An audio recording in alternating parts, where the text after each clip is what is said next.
I've been a linguist for, I think, like around 12 years. And what got me started was that I've always liked everything that had to do with different cultures and languages. So I first I studied English and I became a translator. And then I also studied German, although I don't work as a German linguist, but that's been always like my area of interest. At the moment, I am working as an English into Spanish reviewer, and I mainly deal with translations of written documents, especially in the area of education. So normally what I do is I review translations about documents connected to school policies, or sometimes it could be individualized education programs. So that's mainly what I do. Occasionally, I also assist project managers with the creation of new resources for translators. So sometimes, for example, I help them create style guides or term bases, glossaries, those kind of things that will help the translators do a better job.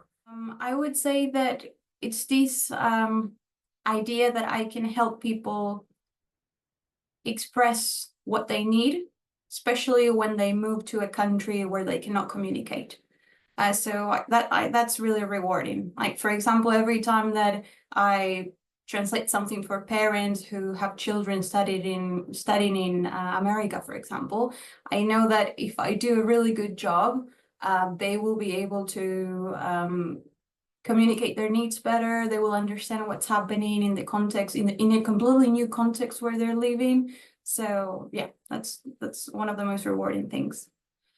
Well, sometimes it could be that when we work with really large projects, sometimes obviously not only one person participates in the whole workflow.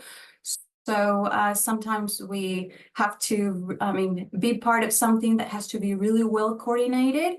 And we need to talk a lot, for example, about how to translate the document consistently. We have to decide on like what approach are we going to take regarding how formal it's going to be. So yes, that can be challenging. And also for reviewing as well, because it could be the case that perhaps there is a large document that needs to be translated within, let's say, a day.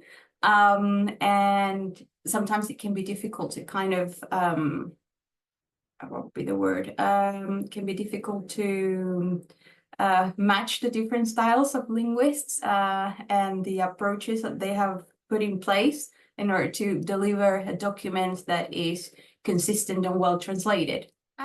Well, I would say that that's like something that it's very important about PGLS, because it's there is very good communication between the reviewers and the translators, but also between reviewers, translators, and the direct client.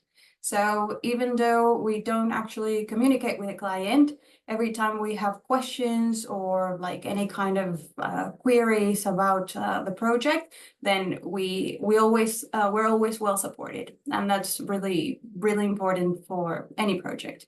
I would say the first one is attention to detail, and the capacity to follow instructions as well, and the ability, or yeah, I would say it's an ability to ask for help when something, I don't know, it's not working, or perhaps when something is not very clear. So the first thing would be to read the instructions very carefully, because that's like the first step for a good translation.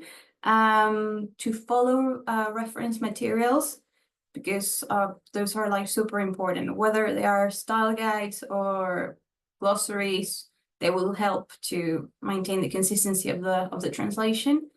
And yeah, and also to double check their work before they actually do the final delivery. Because I mean, we're human beings, so we can make mistakes. It could be, I don't know, silly things like typos or yeah, all sorts of things. So it's very important to double check our work before we submit the final version of it. Well, so far it's been really good. At the beginning, I was mainly doing translations, but as I said before, now I'm doing mainly revisions.